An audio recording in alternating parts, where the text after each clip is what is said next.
میرا نام اقرا ہے، میری عمر 26 سال ہے، میں بہت ہی زیادہ خوبصورت اور پیاری ہوں۔ میرا تعلق بہت ہی غریب گھرانے سے ہے۔ میرے والد فروٹ کی ریڑھی لگاتے تھے، ہم بہت ہی غریبی اور مفلسی میں اپنی زندگی گزار رہے تھے۔ بابا جو کام کر کے لاتے تھے اس میں صرف گھر کی روٹی یعنی 2 وقت کے کھانے کا ہی گزارا ہو پاتا تھا۔ دراصل ہمارے اتنے برے حالات ہونے کی وجہ ہمارے یہاں کا وڈیرا سسٹم تھا۔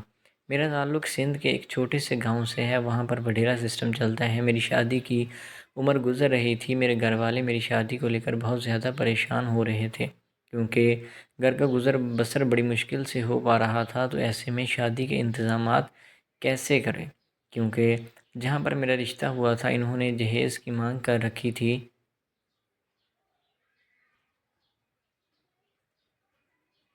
کتنے لاکھ روپے دو گے تو شادی ہوگی ورنہ ہم رشتہ توڑ دیں گے۔ لڑکے والے حیثیت میں ہم سے تھوڑے اچھے تھے اور امیر تھے، اسی وجہ سے میرے ماں باپ نے حامی بھر لی تھی۔ اس کی وجہ یہ تھی کہ وہ میری اگلی زندگی کو لے کر کافی پریشان ہو رہے تھے اور وہ یہ سوچ رہے تھے کہ ہماری بیٹی کو کوئی دکھ نہ دیکھنا پڑے۔ اس لیے میرے ماں باپ بہت ہی زیادہ کوشش کر رہے تھے کہ میری شادی اس گھر میں ہو جائے، لیکن سب سے بڑی رکاوٹ میرا جہیز تھا جس کا انتظام بالکل بھی نہیں ہو پا رہا تھا۔ میری ماں ایک بار مجھے لے کر ہمارے گاؤں کے وڈیرے کے پاس چلی گئی تھی اور ان سے جا کر کہا کہ سائیں میری بیٹی کی شادی طے ہو گئی ہے اور سسرال والوں نے یہ شرط رکھی ہوئی ہے کہ ہمیں جہیز دو گے تو شادی ہوگی ورنہ ہم رشتہ توڑ دیں گے۔ وڈیرا بہت ہی نرم دل انسان تھا، اس نے حامی بھر لی کہ چلیں جہاں تک مجھ سے ہوا میں آپ کے لیے کوشش ضرور کروں گا، یا تو میں سسرال والوں سے بات کروں گا یا پھر جتنا انتظام میں کر سکا تو وہ کروں گا۔ میں اور میری امی بہت ہی زیادہ خوش ہو کر وہاں سے واپس آ گئی تھیں کہ چلیں یہ پریشانی تو حل ہوئی اور اب میری شادی ہونے سے کوئی بھی نہیں روک سکتا تھا۔ لیکن گاؤں کا جو وڈیرا تھا اس کا بیٹا شاہزین بہت ہی برا آدمی تھا۔ وہ گاؤں کی جس بھی جوان لڑکی کو دیکھتا تو اس کو اٹھا کر لے جاتا۔ اب میری یہ خوش قسمتی کہہ لیں یا بدقسمتی کہ مجھے اس نے کبھی پہلے نہیں دیکھا تھا۔ جس دن اس کے گھر گئے تو اس دن اس کی میرے اوپر نظر پڑ گئی اور وہ میرے حسن پر فدا ہو گیا تھا۔ میں جب بھی کہیں رستے سے آتی جاتی تھی تو وہ ہمیشہ میرا راستہ روکنے کی کوشش کرتا تھا۔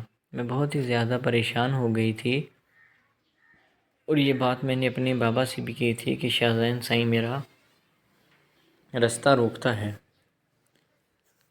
میرے والد نے کہا کہ بیٹا اب گھر سے نکلنا بند کر دو، وہ بہت برے لوگ ہیں، ہم ان سے لڑائی نہیں لے سکتے۔ میں بھی پریشان ہو گئی تھی اور اپنے گھر میں ہی بیٹھ گئی تھی۔ میں جب بھی گھر سے باہر نکلتی تو وہ میرا راستہ روکتا تھا۔ بالآخر وہ ایک دن ہمارے گھر آ پہنچا اور آ کر مجھ سے بات کرنے لگا کہ مجھ سے شادی کرو اور میں تم سے شادی کرنا چاہتا ہوں۔ لیکن میں نے صاف انکار کر دیا کہ میں کسی ایسے آوارہ اور راہ چلتے انسان سے شادی نہیں کروں گی۔ اس نے کہا کہ میرے پاس روپے پیسہ ہے، دولت ہے، شہرت ہے، لیکن میں نے انکار کر دیا کہ میں آپ جیسے گھٹیا اور کمینے انسان کو پسند نہیں کرتی، میں کبھی بھی آپ سے شادی نہیں کروں گی۔ وہ زبردستی مجھے چھونے لگا، میں نہیں مانی تھی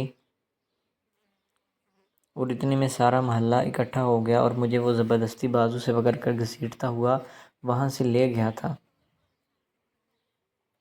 اور اپنی حویلی میں لے جا کر مجھے بند کر لیا تھا۔ میرے ماں باپ بہت زیادہ پریشان ہوئے اور رات کے وقت وہ حویلی میں گئے تاکہ وہ مجھے وہاں سے لے کر آ سکیں، لیکن شاہزین سائیں کے نوکروں نے ان کو حویلی کے اندر داخل ہی نہیں ہونے دیا تھا اور وہ بیچارے سارا رات باہر ہی بیٹھ کر گزار رہے تھے اور اندر شاہزین سائیں نے میرے ساتھ پوری رات گزار لی تھی۔ تو یہ بات صبح پورے گاؤں میں پھیل چکی تھی اور ہمارے گاؤں کے وڈیرے کو جب اس بات کا علم ہوا کہ میرے بیٹے نے یہ سب کر لیا ہے تو وہ بہت پریشان ہوا اور اپنے بیٹے کو ڈھونڈ نکال لایا اور گاؤں کی پنچایت لگی اور پنچایت میں پھر وڈیرے نے یہ فیصلہ کیا کہ چونکہ میرے بیٹے نے اس لڑکی کی عزت کو تار تار کیا ہے تو لہٰذا اس کی سزا یہی ہے کہ وہ اس سے شادی کرے گا، اور مجبوری کے باعث اس کو اپنے والد کا حکم ماننا پڑا اور میری شادی گاؤں کے وڈیرے کے بیٹے کے ساتھ ہو گئی تھی۔ تو اب میں وہاں ایک نوکرانی کی حیثیت سے زندگی گزار رہی ہوں، کیونکہ کہنے کو تو وہ میرا شوہر ہے لیکن وہ میری طرف دیکھتا تک نہیں ہے، لیکن مجھے کھانے پینے، پہننے اوڑھنے کی کوئی کمی نہیں ہے۔ تو دوستو، امید ہے کہ آپ کو آج کی ویڈیو کیسی لگی۔ اگر ویڈیو اچھی لگی ہو تو ویڈیو کو پسند، لائک اور شیئر کریں۔ ملتے ہیں اگلی ویڈیو میں، تب تک کے لیے اللہ حافظ۔